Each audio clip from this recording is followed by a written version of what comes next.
Bore da iawn I chi gyd a chroeso cynnes i'r gwasanaeth. Diolch yn fawr iawn I chi am ymuno ni eto'r wythnos hon. Di Mercher diwetha, yr 11 o Ionawr, mi roedd hi'n diwrnod Williams Pantycelyn.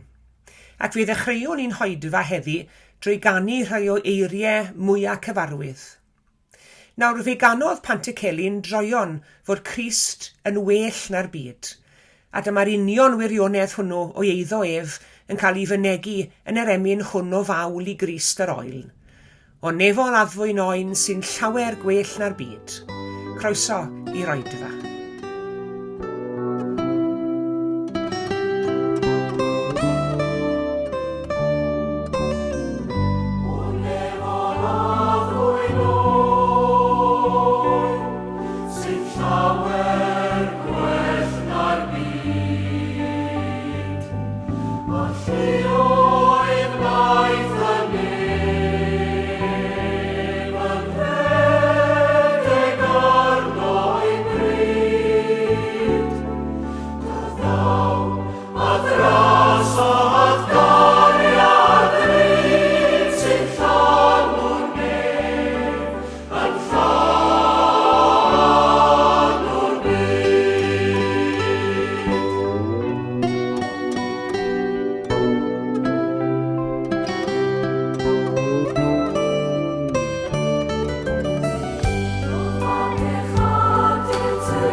Mae Williams Pantycelyn yn cael ei ystyried yn un o gewri llenyddiaeth Gymraeg, ond mae'n cael ei gofio fwyaf fel emynydd, ac yntau wedi sgrifennu'n agos at 1000 o emynau.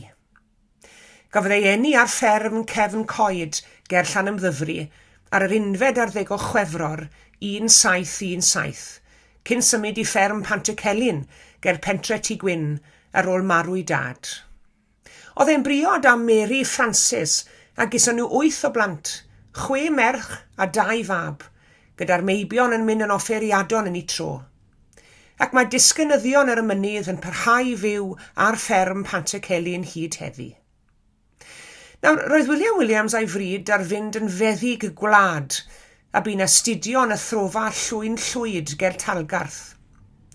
Gas ei fag unan I bynwr, ble byddai'n mynd I gapel Cefn Arthen. Ond pan oedd e tua 20 oed, fe glywodd ein o arweinwyr y diwygiad Methodistaidd, Hywel Harris, yn pregethu yn Halgarth ac fe gas e droedigeth.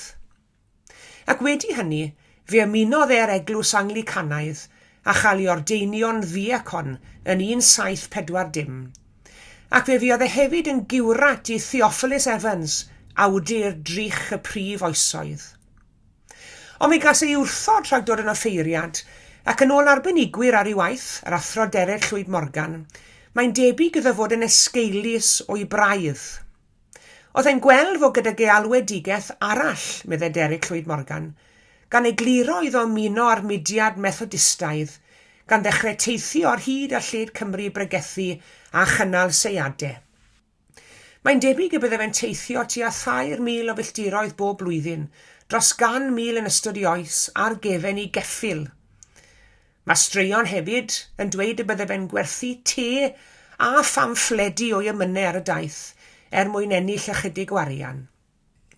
Mae'n cael ei gofio fel bardd fframantaidd wrth iddo gyfleu ei grefydd mewn modd personol yn seiliedig ar brofiadau. Fe gyhoeddo fe tua 90 o lyfrau a llyfrynau, yn gerddi hir, rhyddiaeth, marwnadau ac emynau. Ysgrifennodd e 2 gerdd hir, sef Golwg ar deyrnas Crist a Bywyd a marwolaeth i o Memphis. Mae nifer o'i emynau ymhlith y rhai mwyaf enwog a hoffus gyda ni'r Cymru. Ac i'r rhai ohonoch chi fel finne sydd wedi cael y fraint o ymweld â fferm Pantycelyn a derbyn croeso twym galon gan Mr and Mrs Williams, fe fyddwch chi siŵr o fod wedi gweld y cloc arbennig, sef yr un dodrefnyn o ddyddiau William Williams ei hunan. Ac bod pawb ohonon ni'n cael profiadau arbennig yn ôl amser y cloc, eto, mae yna brofiadau mewn bywyd nad oes hyd yn oed cloc mor grand ar un am fferm Pantycelyn yn abel i'w cofnodi. A dyna'r profiadau, y profiadau ysbrydol hynny, y munedau hynny ryngon ni a Duw, dyna'r profiadau mae William Williams yn canu amdanyn nhw yn ei emynau. Ac yn ei plith, yr emyn hwn, sy'n fynegiant o'i ffydd a'i ddeheuad am i'r Iesu croesoliedig feddiannu i fywyd yn gyfan gwbl.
Croesi'r môr coch.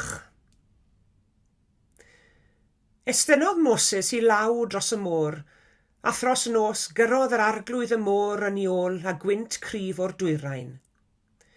Gwnaeth y môr yn sychdir a holltwyd y dyfroedd. Aeth yr Israeliaid trwy ganol y môr ar dir sych, ac yr oedd y dyfroedd fel mir yn naill ochr ar llall. Erludioedd yr Eiftiaid hwy, ac aeth holl feirch Pharo i gerbydau a'i farchogion ar ei holau i ganol y môr.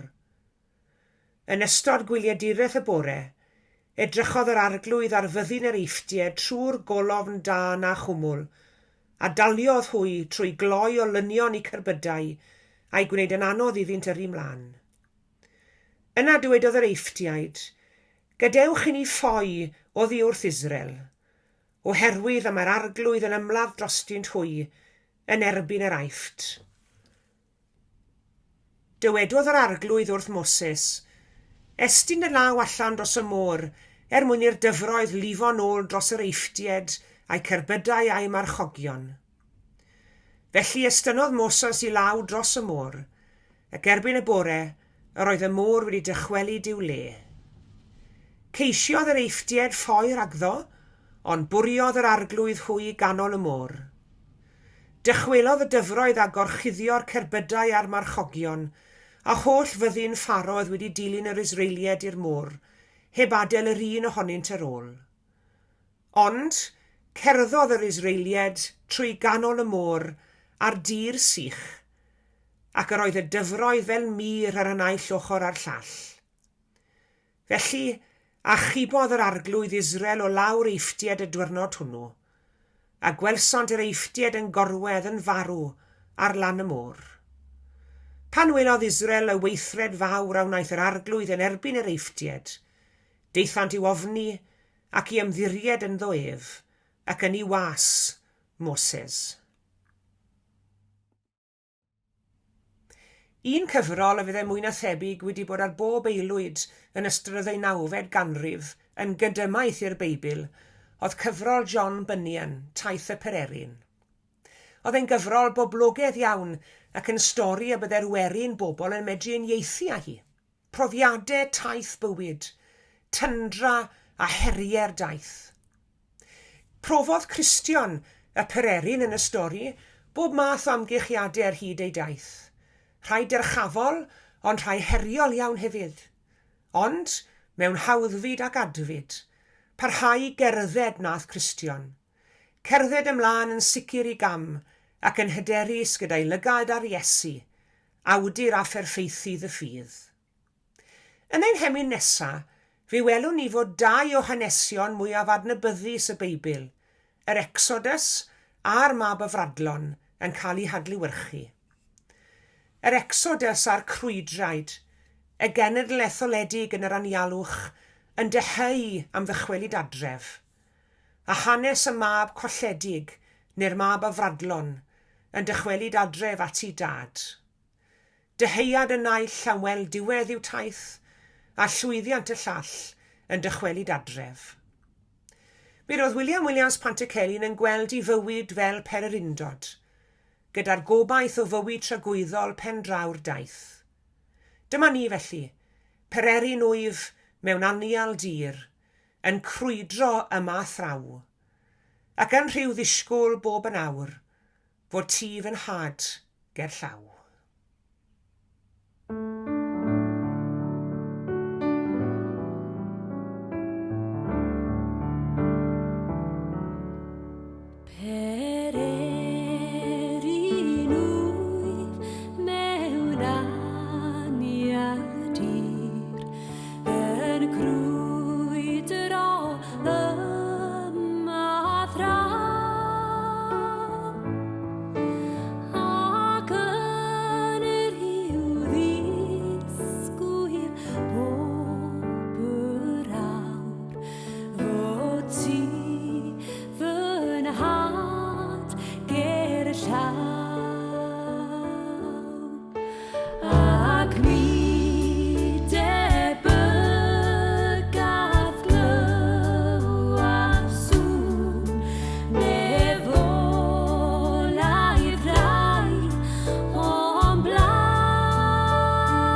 Gawn ni weddio gyda'n gilydd cydweddiwn.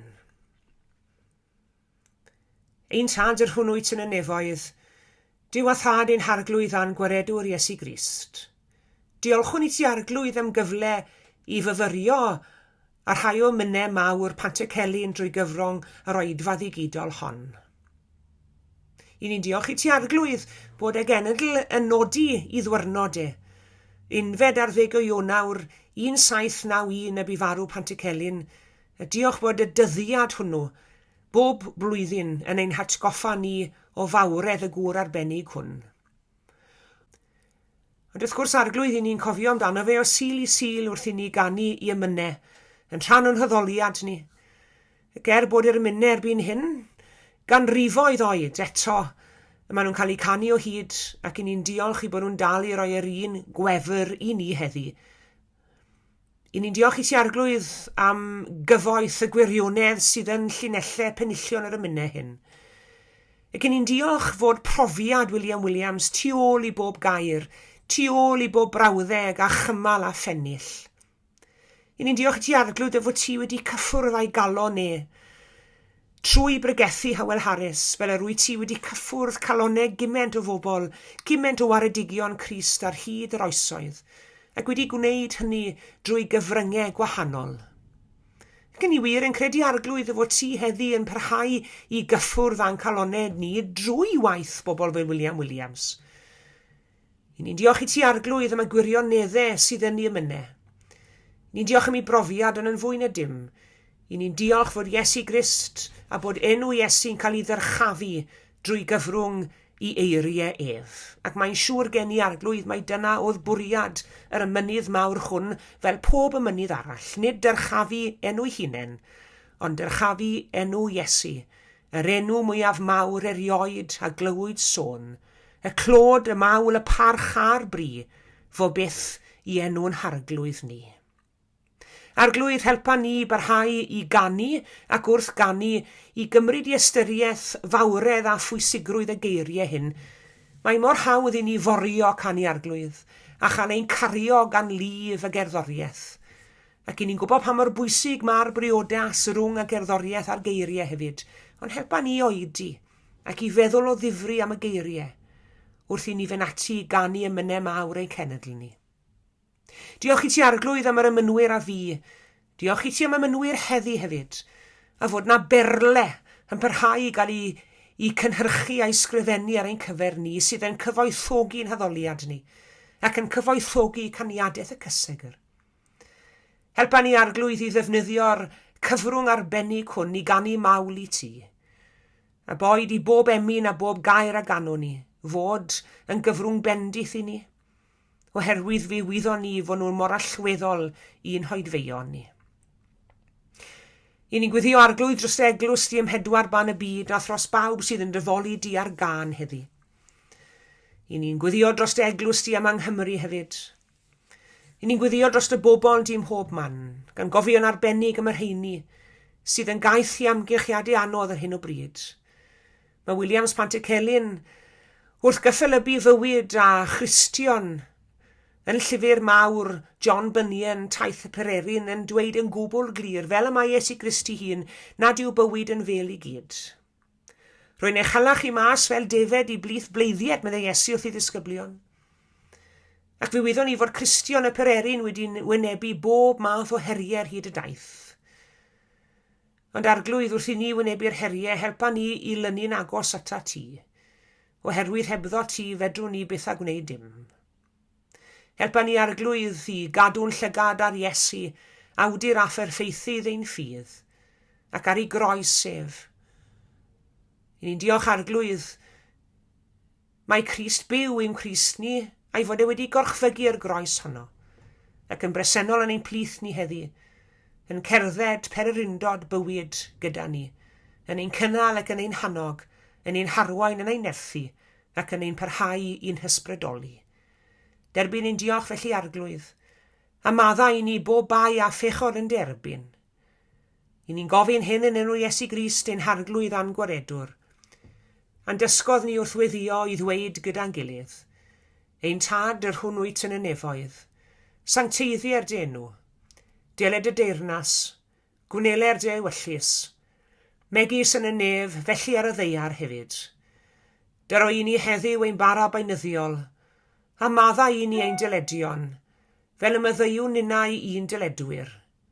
Ac nac arwain ni brofedigaeth, eithyr gwared ni rhag drwg, can ni seiddo tu yw'r deyrnas, a'r nerth, a'r gogoniant, yn oes oesoedd. Amen.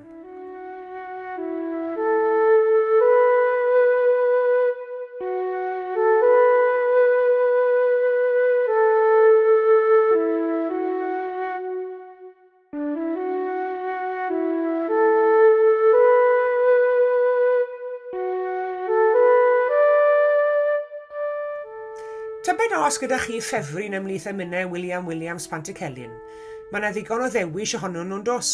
Wel, mae gen i ffefryn. Ac yn ôl y diweddar Catherine Jenkins, yr emyn hwn yw un o minnau mawr Pantycelyn yn wir, yn un o gerddi mwyaf ar iaith Gymraeg. A mae hi'n nodi bod Sir John Morris Jones wedi disgrifio'r emyn hwn fel telyneg berffeth. Yr emyn? Mi dafla maich oddi ar fy ngwar, wrth deimlo dwyfo loes. A dyma ni nôl eto gyda chyfrol John Bunyan, Taith y Pererin, ac i'r olygfa enwog honno, lle mae'r awdur yng nghwmni Cristion y Pererin yn diosg baich i bechod wrth y groes. Mi dafla maich oddi ar fy ngwar, wrth deimlo dwyfo loes, ei ogrwydd fel mynyddoedd byd dri'n ganu wrth y groes. Mae delweddau syfrdanol o brydferth ym mhenillion yr emyn hwn yn y marn ni. Ac fy mod i wedi canu'r geiriau hyn a'i darllen dro ar ôl tro, wy'n dal i dimlo'r un wefr. Fe allwn ni ddychmygu'r Cristion yn cerdded taith bywyd at yn dod at y groes. Ac yn y fan honno y mae holl broblemau, i holl ddiflastod, a'r frwydyr yn yr anialwch yn dod i ben. Y cyfan yn distewi wrth y groes. Os edrych wnaf i'r dwyrain draw, os edrych wnaf i'r de, ymlith a fi neu ynta i ddaw, does debyg iddo fe. Fe roes ei ddwylo pur ar led, fe wisgodd goron ddrain, mwyn i'r brwnt gael bod yn wyn fel hyfryd lluain main. Esgyn a wnaeth i entrych ne, i eiriol dros y gwan. Fe signa fenau dynau'n lan i'w fynwes yn y man. Sylwch ar y cyferbyniadau sydd yn yr emyn yma. Y brwnt yn wyn, y gwan yn gryf, a hynny'n pwysleisio'r modd mae Iesu yn medru traws newid ein bywydau ni. A wy'n credu bod geiriau'r pennill olaf yn iasol, yn ungol, ac yna caf fod gydag ef, panel y byd ar dan, ac edrych ar ei hyfryd wedd, gan harddach nag o'r blaen. O'r bore hanesyddol hwnnw, pan glywodd Williams Pantycelyn lais y nef, ymrhegaeth Hywel Harris, ym Mynwen Talgarth, fe fi Iesu'n waredwr a ddenodd i galon a'i gan. Ac fe ddiweddwn ni'n hoedfa, drwy ganu gyda Pantycelyn, yr emyn mawr hwn, sy'n canolbwyntio ar y berthynas rhwng y pererin a'i waredwr, ac ar rinweddau croes Crist. Mi dafla maich oddi ar fy ngwar, wrth deimlo dwyfo loes. Diolch i chi am eich cwmni heddi.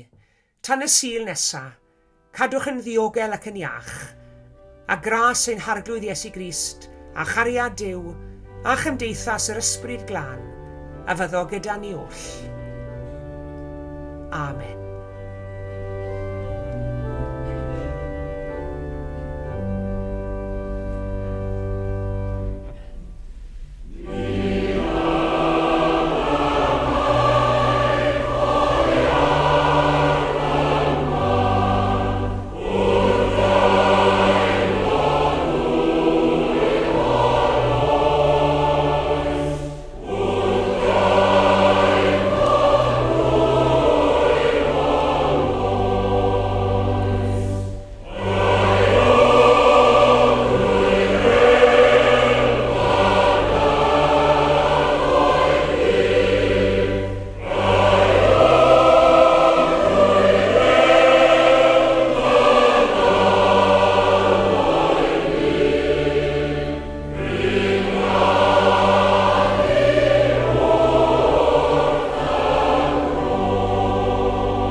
Amen.